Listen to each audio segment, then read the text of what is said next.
So, my friends, welcome to a new crypto update video. Bitcoin is back above 100,000 US dollars. Yes, we only missed our target by a tiny bit, really just a minimal amount. Because of that, my long position still hasn't been triggered. Why not yet? Because I still believe that it could drop another level. Yesterday, we saw a complete crash everywhere, especially with the altcoins and Ethereum. It really took a massive hit to the downside. Overnight, we managed to recover a bit and make up for some of the losses. Still, the market remains very, very uncertain, and it's important to continue acting cautiously. Now, let's take a calm look at everything. Of course, we'll also look at the funding rates, the heat map, the stock markets, and naturally the Forex markets as well. All of that in today's video. But before we get started, as always, feel free to give the video a like. Subscribe to the channel if you haven't already. And of course, you're also welcome to join the free Telegram talk and Signal group. There, you'll always get the latest information. If I enter any trades, like with Solana or Ethereum, you'll definitely be the first to know about it here. The link for that is also down in the video description. And if you're still looking for an exchange where you can trade all of this, feel free to register with my partner exchange, BingX. At the moment, there are up to 11,500 USDT in bonuses that you can claim to kick off your trading journey, you could really say, where you can already secure a few free trades right from the start. All right, with that said, let's jump into the analysis. So Bitcoin is now back at almost 102,000 US dollars even. You can see our ABC actually played out very, very well and missed being hit by just about $700. It's probably my precision again that played a bit of a role here, but well, for now, and I still believe that the order might get triggered here. I also haven't started a new bot yet. Yesterday, I also posted in the Telegram group at this point that I closed 50% of the short bot yesterday. I think it was at 100,000 or 99,000, somewhere around there anyway. But I will probably start a new bot again during the day, but this time a long bot, simply because the range down here for our buy zone with 10% is just way, way too high for me. We currently have no more vectors lying below, but there are quite a few vectors above that still need to be picked up. Let's switch to the 1 hour time frame. It looks slightly different there, as we still have a bit of liquidity left. So the chance that we'll come down here again is definitely still there. If we take a look at the funding rates, I really don't like them at all.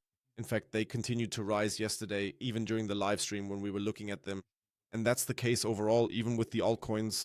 And despite this massive sell-off, we've seen rising funding rates everywhere. That's definitely not what we want to see. What we want to see during a dump is that more and more shorts are coming in. Of course, there's currently 51 or almost 52% short liquidity, but the funding rates clearly indicate more long positions, and that's not the sign we want to see. Let's take a look at the heat map. There we can basically see that everything got liquidated. There actually wasn't much left to the downside, but because people kept going long again and again, just yesterday alone, I think another 400 million in longs were liquidated because people keep going long again and again instead of just waiting for certain zones. No, apparently it's always these revenge leverage trades or whatever where people keep trying to catch the bottom, catch it, but in the end, they still don't make it. So for now, we've definitely reached our target. My next take profit target, actually, if we should come back down here somehow, is between 107,000 and 110,000 US dollars. Up there is the Asia range, and we still have quite a few vectors lying up there. On the 1 hour and 4 hour time frames, which means it would make a lot of sense if we come back into this price range here, and then either we actually manage to break above it. In that case, in my opinion, the whole correction issue would be off the table for now. But if we get rejected here again, then we have to expect that this whole correction will go one level lower. And if we just pull up the fib level here and assume that we go up to 110,000 US dollars, we would end up again at 94,000 to 89,000 US dollars. So that wouldn't really be great at this point, but it's becoming more and more likely, though only if we get rejected up here. Otherwise, yeah, economically speaking, we're still completely screwed. So a banking crisis may be looming ever larger. Then, of course, we also have the labor market, which isn't really doing well either. Slowly but surely, the AI market could start running into problems now that the numbers are no longer so surprising or really that good. How much bad news do we need before there's finally a bit of a bang and then everything just evaporates by 10 or 20%? I'm curious how much longer this can keep going well. Feel free to share your opinion in the comments. Let's move on to the important things. Ethereum, finally, you really have to say it now. ABC completed perfectly by the book. And by now, if we look at it from our upper edge, we're up 5%. So now you could even consider setting your stop loss to entry and even taking some initial small profits, because 5% is not bad. We actually got in pretty deep there. We entered as low as $3,050. At this point, I would shrink this box a bit. First, just to see how we react to it over the next few weeks, or rather the next few days as well. For me, what's crucial now is that we also draw the FIB from our B wave to our provisional low, so that we definitely push into this area of around 3,800 US dollars. Same game as with Bitcoin at the moment. If we get rejected there, we also have to be prepared for a bigger correction, and then it's likely that we'll see a move down to 2,700 or even $2,600. If we break above it, okay, everything's all good, and we can aim for 5,000 US dollars again, or move back up towards that level. But for now, this is the area I'm focusing on. Okay, that's what we need to pay attention to first. The range has been broken, and that's not good.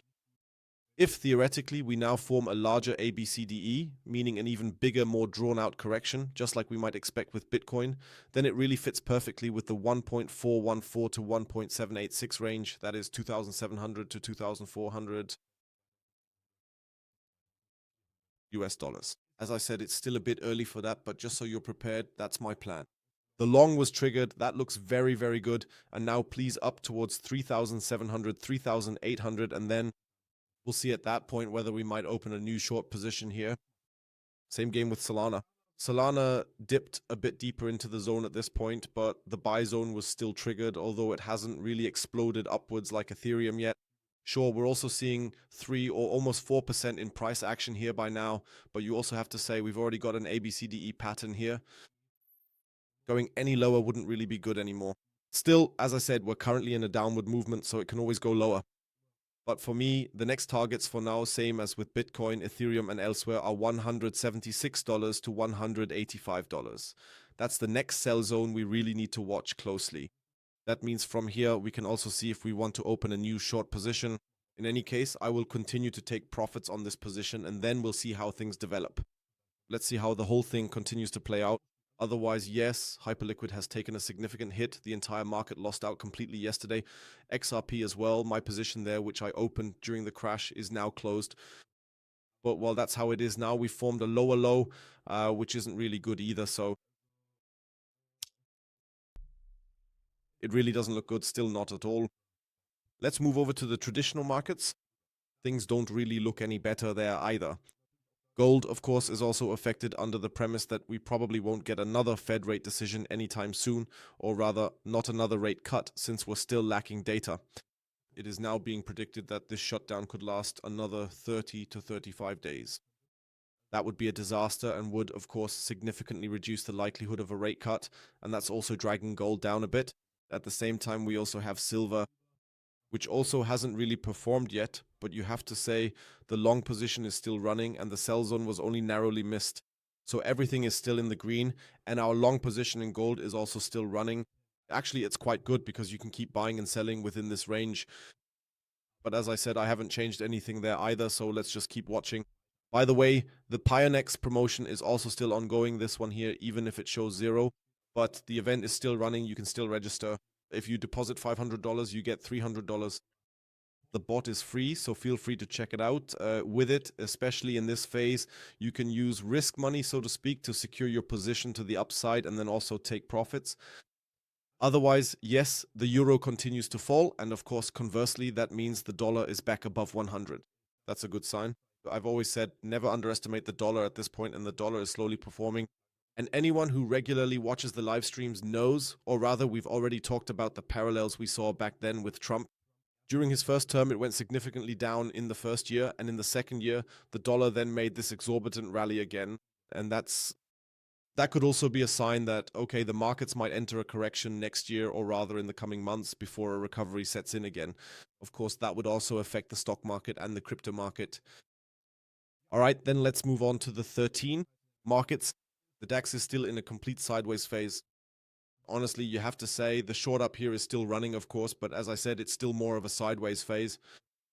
There's still not really much happening in the stock markets. The DAX is completely sideways price action. Dow Jones, well, it's been a bit weaker over the last few days, so the uptrend we formed here has also slowed down a bit.